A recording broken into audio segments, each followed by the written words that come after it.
बेटा देखो, अब 2 टॉपिक बचे हमारे में, मतलब एक ही टॉपिक बचा लास्ट, अक्रेंस ऑफ मेटल, धातु की प्राप्ति।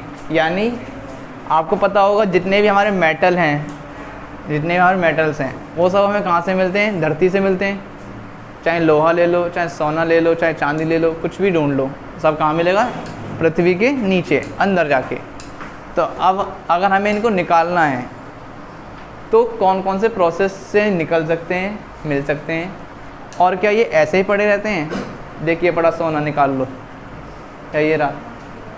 या कुछ हमें मेहनत करनी पड़ेगी उसको निकालने के लिए।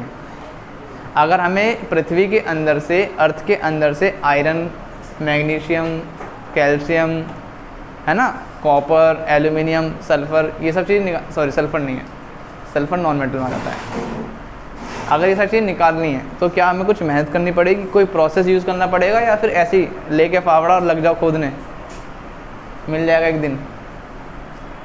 कुछ अब देखो, कुछ ऐसे हैं जो नॉर्मली हमारी पृथ्वी के अंदर ऐसे ही दबे हुए हैं, बस उनमें थोड़ी क्या लगी होगी? मिट्टी वगैरह, क्योंकि धरती के अंदर है तो मिट्टी तो चिपक जाएगी, थोड़ी बहुत क्या लगी होगी? मिट्टी वगैरह। उसे साफ़ कर लेंगे तो हमारे पास में वो मेटल आ जाएगा। कुछ में थोड़ी ज़्यादा गंदगी होगी, है ना, थोड़ी बहुत ज़्यादा गंदगी होगी, उस गंदगी को जब हटाएंगे तब जाके मिलेगा हमें वो मेटल। अब यही देखते हैं सबसे पहले कि ऐसा कौन सा है जिसमें थोड़ी बहुत मिट्टी वगैरह लगी होती है, गंदगी, और जिसमें ज़्यादा मिट्टी वगैरह या कुछ अलग चीज़ें लगी हैं। तो 2 तरीके से मेटल मिलता है, धातु। एक तो नॉर्मली थोड़ी बहुत मेहनत करनी पड़ेगी, और एक में थोड़ी ज़्यादा। थोड़ी बहुत मेहनत करनी पड़ेगी मतलब थोड़ा बहुत खर्चा करना पड़ेगा, ज़्यादा मेहनत करनी पड़ेगी मतलब ज़्यादा खर्चा करना पड़ेगा। अब देखो, कुछ होते हैं हमारे मेटल जो कि फ्री स्टेट में मिलते हैं, फ्री स्टेट।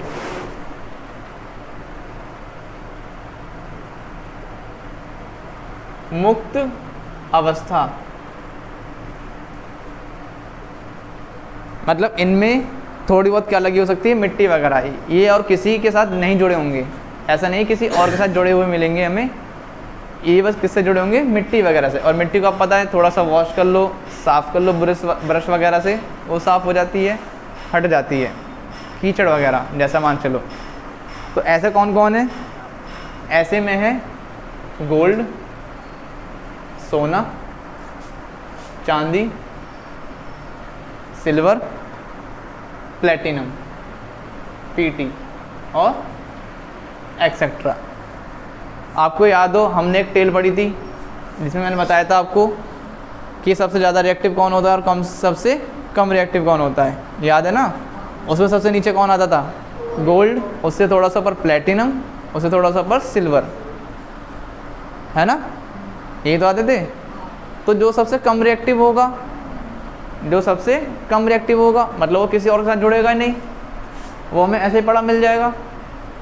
इसीलिए आपने सुना होगा कि गोल्ड, सोने की खदान वगैरह होती है, खदानें जहाँ पे हमें धरती में सोना दबा हुआ मिल जाता है।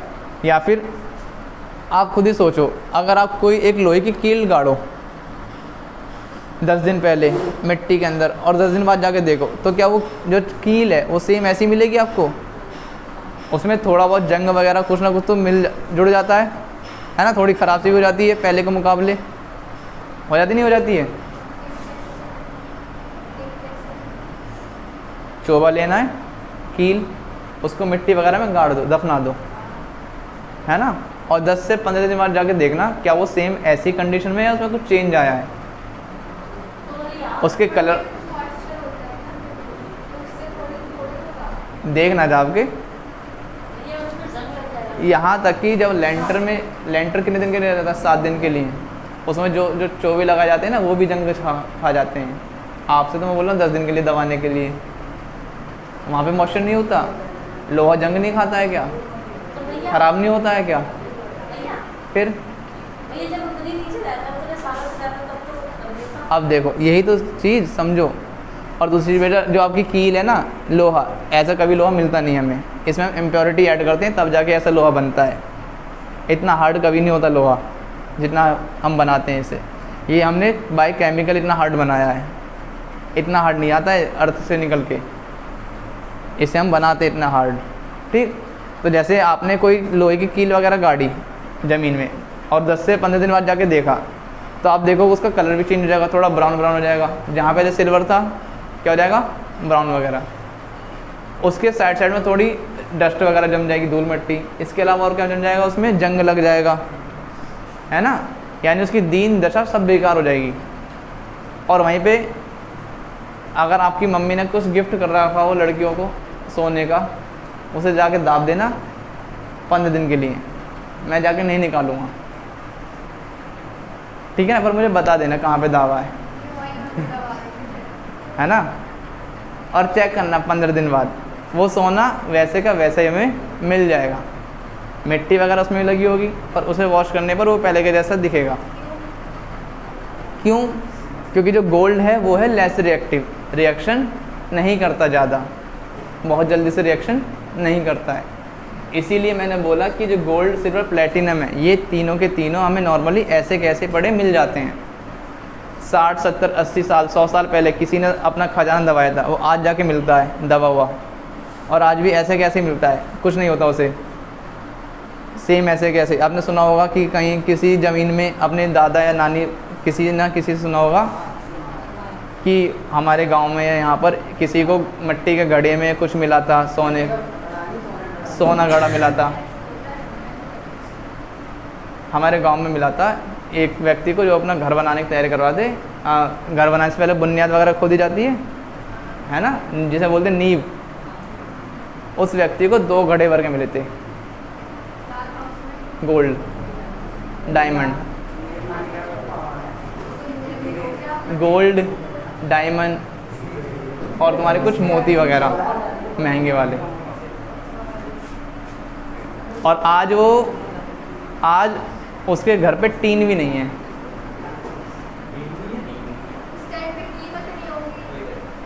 बेटा गोल्ड कभी मिले कीमत रहती है, डायमंड कभी मिले कीमत रहती है। उनने सरकार को बताएगा कौन जाके, उनने क्या काम करा, लिया, दिया, शाम को लेकर आया,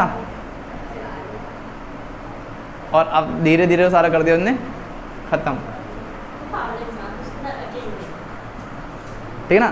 तो जो अब कहानी का सार ये है, पीछे कहानी का सार ये है कि जो गोल्ड, सिल्वर, प्लेटिनम है वो बहुत जल्दी से रिएक्ट नहीं करते हैं, वो वैसे के वैसे पड़े रहते हैं। उन्हें बोलते हैं साइंस की लैंग्वेज में फ्री स्टेट में जो हमें मिलता है, जो किसी के साथ रिएक्शन नहीं करता। उसमें नाम क्या बताता होगा, गोल्ड, सिल्वर, प्लेटिनम। ये बहुत ईजिली रिएक्ट नहीं करते हैं। रेयर केस मतलब 300-400 साल हो जाएंगे उसके बाद भी शायद, है ना, 300-400 साल हो जाएंगे तब जाके।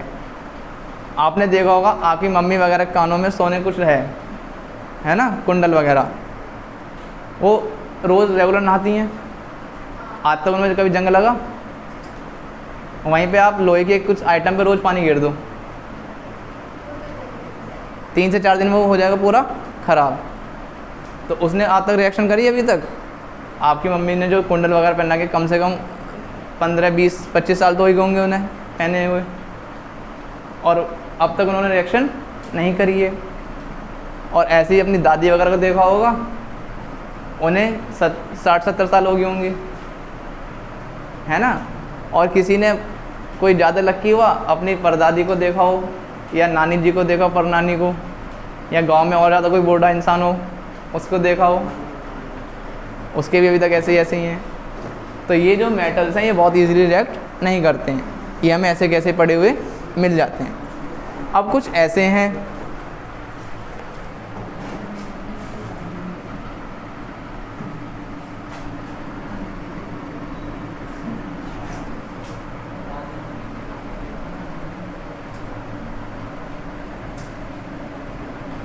अब कुछ ऐसे हैं जो कंबाइंड स्टेट, मतलब किसी ना किसी के साथ जुड़े हुए मिलते हैं। वो फ्री में मतलब ऐसा नहीं है आपको फ्री में दे देगा कोई इन्हें लाके।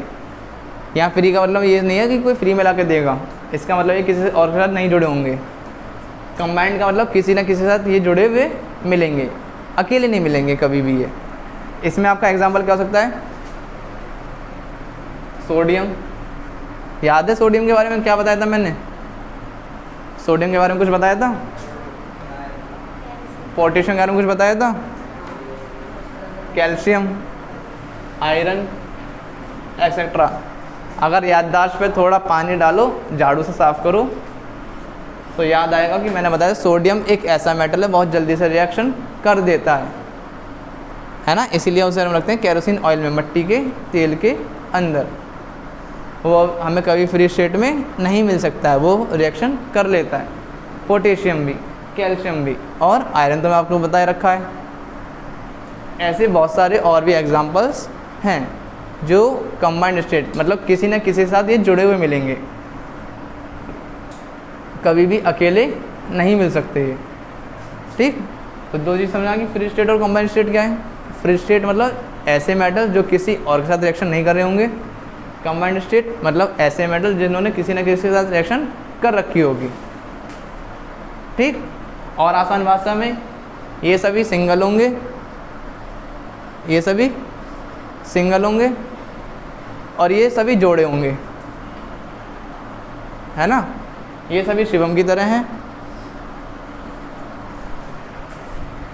ठीक, इधर अब बेटा सुनो, अब शायद आपने एसएसटी में थोड़ा बहुत पढ़ा होगा कभी इसके बारे में, मिनरल्स, ओर्स, खनिज, अयस्क, कभी ना कभी तो सुना होगा थोड़ा बहुत, कहीं ना कहीं नाम सुना होगा, कहीं ना कहीं एसएसटी में कभी ना कभी तो आया होगा। बता फिर फटाफट। देखो सुनो जरा, है ना, हल्का फुल्का कहीं ना कहीं नाम आया होगा। अब खनिज क्या होता है, धातु यानी मेटल्स के ऐसे कंपाउंड जो अर्थ के अंदर, पृथ्वी के अंदर मिट्टी, रेत, कंकड़, पत्थर या फिर अलग अलग इम्प्योरिटी से मिले हुए होते हैं, जुड़े हुए होते हैं, उन्हें हम बोलते हैं खनिज।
हाँ जी, अब इधर